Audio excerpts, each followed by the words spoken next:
Hello बच्चों। तो हम लोग पढ़ा रहे थे क्लास 10 में केमिस्ट्री। और बेटा हम स्टार्ट किए chapter number 1 chemical reactions and equation. तो हम तुम लोग को टाइप्स ऑफ केमिकल रिएक्शन पूरी कंप्लीट कर दिए हैं।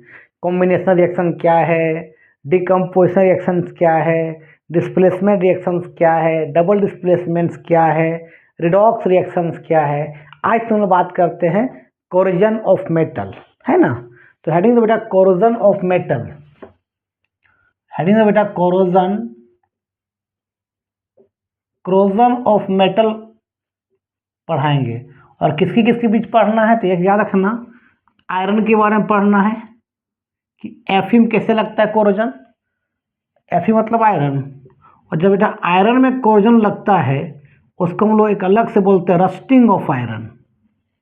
क्या बोलते हैं हम लोग? रस्टिंग ऑफ आयरन बोलते हैं। ठीक है। एक पढ़ना बेटा corrosion of silver, AG silver. तो सिल्वर का कोरोजन को अलग से हम लोग रस्टिंग ऑफ सिल्वर नहीं बोल सकते हैं, इसको कोरोजन ऑफ सिल्वर ही बोलेंगे। इसको हम कोरोजन ऑफ सिल्वर ही बोलेंगे। ठीक है। और एक पढ़ना है कोरोजन ऑफ कॉपर। अब रस्टिंग ऑफ कॉपर नहीं बोल सकते, लेकिन सिर्फ आयरन में कोरोजन लगना उसको अलग से बोलते हैं रस्टिंग ऑफ आयरन। एक पढ़ना कोरोजन ऑफ कॉपर। कॉपर का मतलब क्या? सी यू। सबसे पहले हम लोग आयरन के बारे में बात करेंगे, तब सिल्वर और कॉपर के बीच में आएंगे। ठीक है, चलो चलो बाबू, सबसे पहले हेडिंग दो रस्टिंग ऑफ आयरन या कोरोजन ऑफ आयरन। क्योंकि आयरन में जंग लगना को कोरोजन ऑफ आयरन बोलो या रस्टिंग ऑफ आयरन बोलो। ठीक है। तो हेडिंग दो बेटा rusting of iron. Rusting of iron, iron में आखिर जंग क्यों लगता है, किस कारण से? तो याद रखना, सबसे जल्दी जंग किसमें लगता है? आयरन में। आखिर क्या है? तो बेटा आयरन का जो सरफेस होता है ना, रफनेस होता है, स्मूथ नहीं होता है, रफनेस होता है। उसका जो सरफेस होता है, मान लीजिए आपका ये आयरन आयरन है, उसका रफनेस जो होता है थोड़ा सा रफनेस होता है, इस तरह से होता है, रफनेस होता है। और ये आपका एटमॉस्फेयर है, ये एटमॉस्फेयर है। जब बरसात के समय में होता है तो एटमॉस्फेयर में क्या ह्यूमिडिटी बहुत ज़्यादा होता है, नमी बहुत ज़्यादा होता है, पानी का परसेंट ज़्यादा होता है। तो ये वाटर ड्रॉपलेट बेटा इस रफनेस में आके बैठ जाता है, इस रफनेस में आके आयरन का ड्रॉपलेट बैठ जाता है। ये आयरन का ड्रॉपलेट है, सॉरी वाटर का ड्रॉपलेट है। तो जब आयरन जो है उसका रफनेस होता है, तो जब बरसात का मौसम होता है तो ह्यूमिडिटी वो ज़्यादा होता है, तो वाटर का ड्रॉपलेट बेटा यहाँ पर बैठ जाता है, पानी का बूंद इस समय बैठ जाता है, वाटर ड्रॉपलेट। ये H2 ड्रॉपलेट वहाँ क्या बता बैठ जाता है। और एटमॉस्फेयर तो ऑक्सीजन है, वो ऑक्सीजन से कंबाइन करके लोहा के ऊपर एक ब्राउन लेयर चढ़ जाता है। लोहा के ऊपर जो बेटा एक क्या होता है, ब्राउन लेयर चढ़ जाता है। एक क्या होता है, ब्राउन लेयर या रेड ब्राउन बोल सकते हैं। Red brown layer, red brown layer क्या होता है, डिपोजिट हो जाता है, deposited on iron surface. Iron surface पे क्या होता है बताओ, डिपॉजिट हो जाता है। और उसी को बोलते हैं क्या, रस्टिंग ऑफ आयरन बोलते हैं। कोई पूछेगा आयरन में रस्टिंग क्यों लगता है, इतना जल्दी बोलना है सर। आयरन का जो सरफेस होता है रफनेस होता है, और वाटर का ड्रॉपलेट बैठ जाता है और ऑक्सीजन से कंबाइन करके एक ऊपर रेड ब्राउन पीपीटी जमा देता है, उसी बोलते हैं सर रस्टिंग ऑफ आयरन या कोरोजन ऑफ आयरन बोलते हैं। ठीक है, चलो बाबू, अब इसका रिएक्शन पूछता है एग्जाम में। इसका रिएक्शन तो याद रखना बेटा, ये मान ले आयरन है, Fe है, ये सॉलिड के फॉर्म में है। ऑक्सीजन कहाँ मिलेगा, एटमॉस्फेयर में। और एक्स मोल वाटर कंबाइन करेगा। बरसात में वाटर का मोल ज़्यादा होगा, गर्मी में कम होगा, बरसात में मीडियम होगा, है ना। तो ये आपस में कंबाइन करता है और ये बन जाता है बेटा Fe2O3 इंटू XH2। ठीक है, इसी रस्टिंग ऑफ आयरन का फार्मूला होता है। याद रखना बेटा, आयरन जो होता है 2 भी इलेक्ट्रॉन लूज करता है, और आयरन जो है 3 भी लूज करता है। जब 2 लूज करता है उसको फेरस बोलते हैं, और 3 लूज करता है तो उसको क्या बोलते हैं, फेरिक बोलते हैं। तो यहाँ पर देखो तो आयरन का जो वैलेंसी है 3 है, 3 लूज कर रहा है, और ऑक्सीजन तो मालूम है 2 होता है। तो क्रिस क्रॉस करोगे क्या बन जाए बताओ, Fe2O3। मैं इसको क्या बोलेंगे, फेरिक ऑक्साइड बोलेंगे। और कोई भी कंपाउंड के साथ वाटर चिपका है उसको बोलते हैं हाइड्रेटेड। तो इसका नाम है हाइड्रेटेड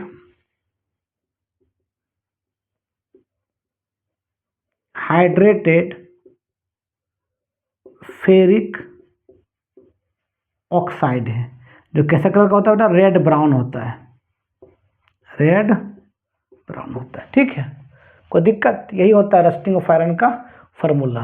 एक्स क्या करेगा, वेरी करेगा, बरसात में ज़्यादा होगा, गर्मी में कम होगा, ठंडा मीडियम होगा, है ना। चलो लिख लो। अब बात है, जिसे मान लेते हैं जब लोहा में रस्टिंग लगती जाएगा तो लोहा धीरे धीरे क्या होगा, पतला हो जाएगा। ऐसे कैसे, देखो कि मान ले एक लोहा था, इसके ऊपर में क्या है, रेड ब्राउन पिप्टी लग गया है। फिर किसी क्या करें, सैंड पेपर से साफ कर देंगे। साफ करेंगे तो कुछ लोहा का पार्टिकल भी क्या होगा, गायब हो जाएगा, सैंड पेपर के साथ उड़ जाएगा। फिर लोहा क्या थोड़ा पतला हो गया इस तरह से, फिर जो खुला छोड़ देंगे, फिर उसमें क्या बताओ, रस्टिंग लग जाएगा। फिर सैंड पेपर से साफ करेंगे, कुछ लोहा का पार्टिकल चला जाएगा, फिर लोहा और पतला हो जाएगा, और पतला हो जाएगा। फिर क्या होगा, इसमें रस्टिंग लग जाएगा। फिर सैंड पेपर से साफ करेंगे तो लोहा और पतला हो जाएगा, पतला हो गया। फिर उसमें छोड़ देंगे धूप में, ऐसे छोड़ देंगे वो एटमॉस्फेयर में, तो फिर इसमें रस्टिंग लग जाएगा। फिर इसको सैंड पेपर से साफ करेंगे, धीरे धीरे लोहा क्या होगा, एकदम पूरा पूरी पतला हो गया। तो खा गया, कौन खा गया, आपका रस्ट जो लगा उसको लोहा धीरे धीरे खा गया और मोटा से पतला कर दिया उसको। अच्छा बात है कि रस्टिंग से कैसे इसको प्रिवेंट हो सकते हैं, कैसे इसको बचा सकते हैं। तो भाई ग्रीस लगा दो। जब ग्रीस लगा देंगे तो उसका सरफेस क्या हो जाएगा, स्मूथ हो जाएगा। स्मूथ हो जाएगा तो वाटर का ड्रॉपलेट जब वहाँ बैठेगा तो बैठ नहीं पाएगा, फिसल जाएगा। तो वाटर का ड्रॉपलेट बैठवे नहीं करेगा तो कैसे रस्टिंग लगेगा। दूसरा, या तो ग्रीस लगा दो, या तो क्या कर दो, पेंट कर दो। अगर पेंट भी हम लोग कर देते हैं तो उसका सरफेस स्मूथ हो जाएगा, वाटर ड्रॉपलेट वहाँ बैठेगा तो बैठ नहीं पाएगा, नीचे क्या हो जाएगा, नीचे फिसल जाएगा, जिसके कारण रस्टिंग से लोहा को बचा सकते हैं। एक होता है जब बेटा जिंक का हम पेंटिंग चढ़ा देते हैं लोहा के अंदर, उसको बोलते हैं गैल्वेनाइजेशंस। क्या बोलते हैं, गैल्वेनाइजेशंस बोलते हैं, गैल्वेनाइजेशंस। कब बोलते हैं बेटा, जब जिंक मेटल का हम लोग जिंक मेटल क्या करते हैं, कवर कर देते हैं, जिंक मेटल कवर कर दे किसमें, आयरन सरफेस में, तो उसके बोलते हैं गैल्वेनाइजेशन बोलते हैं। लिख लो। अब बाबू तो रस्टिंग ऑफ आयरन समझ में आ गया।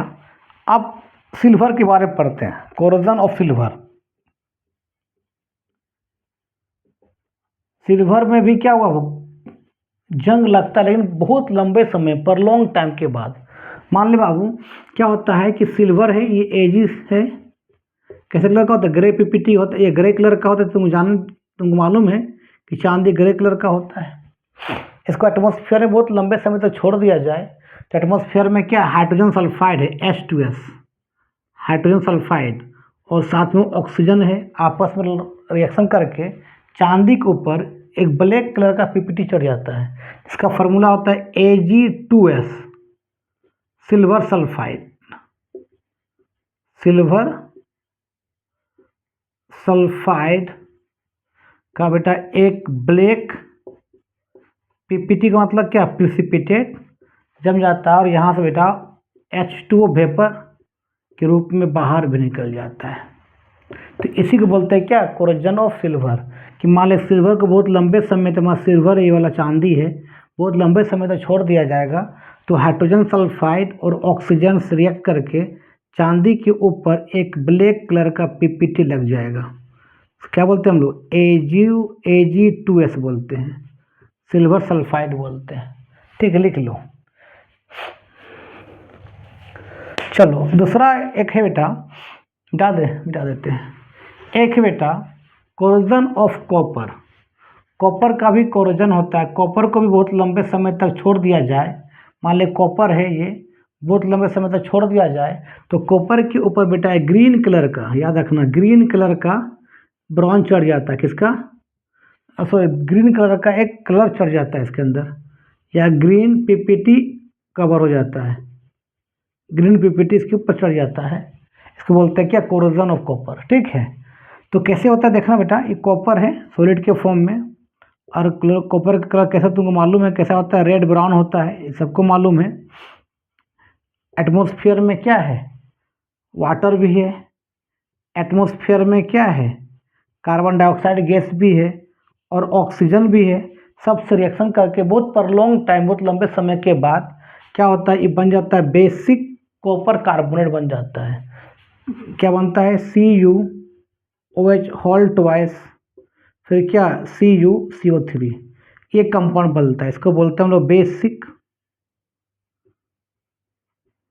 क्या बोलते हैं, कॉपर कार्बोनेट बोलते हैं, बेसिक कॉपर कार्बन बोलते हैं, जो आपका कैसा कलर का होता है बेटा, ग्रीन कलर का होता है, ग्रीन कलर का होता है। कोई दिक्कत, तो आज के वीडियो हम यहीं समाप्त करते हैं। तुम लोग ऑलमोस्ट चैप्टर 1 क्लास 10 में ख़त्म कर दिए, अब इसके बचा हुआ सिर्फ रेंसिडिटी। वीडियो अच्छा लगता है देखो और दोस्तों को फॉरवर्ड करो। ठीक, तब तक के लिए बाय बाय।